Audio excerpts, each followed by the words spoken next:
Gilas Pilipinas mga bro target ang gold medal sa SEA Games at Gilas Pilipinas secret weapon laban sa Thailand. So maraming ang duda sa team B ng Gilas Pilipinas mga bro na papasok ng finals. Isa nga sa mga rason ay kulang sa preparasyon. Alam naman natin kung sino ang may magandang chemistry, malaki ang chance na manalo mga bro.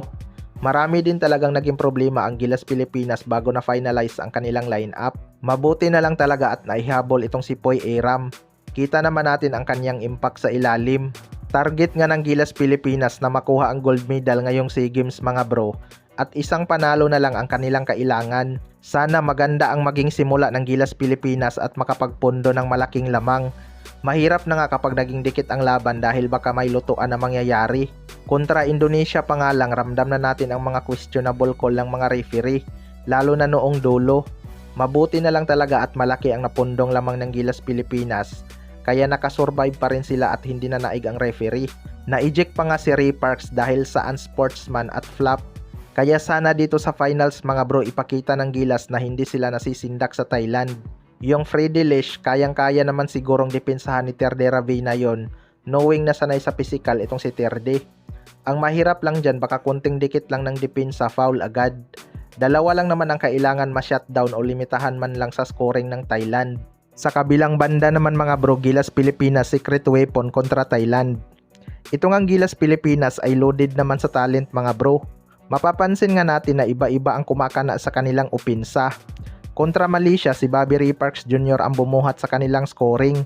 Marami pang ang Malaysian fans ang nagsasabi na hindi Pinoy itong si Bobby Ray Parks Jr.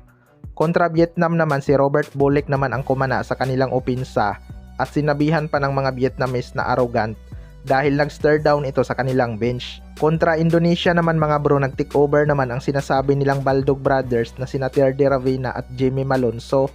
Silang dalawa nga ang kumana sa pinaka-importanting laro ng Gilas Pilipinas. Mahirap talagang basahin ang opinsa ng Gilas Pilipinas mga bro dahil maraming ang pwedeng kumana sa kanilang scoring. Pero kontra sa Thailand mga bro, pwede ngang maging secret weapon nila dito si Dalpan Opio. Isa din to sa mga shooter na hindi pa masyadong pumutok. Kaya kapag ito biglang uminit sa tres, malaking tulong talaga to. Mahihirapan talaga ang Thailand depensahan ang Gilas kapag sabay pumutok ang ating mga shooter. Sana biglang alatin ang kanilang Thai-American na si Freddy Lish dahil napakayabangan ng player na yan. Masyado niya ngang ina-underestimate ang Gilas Pilipinas. Kapag natalo ng Gilas ang Thailand, malaking kahihiyan talaga yan sa kanilang bansa. Imagine, ginawa na nga nila lahat ng panlalamang sa kanilang mga kalaban, 'di ba? Kaya abangan na lang natin yan. Kayo mga bro, anong masasabi nyo tungkol dito?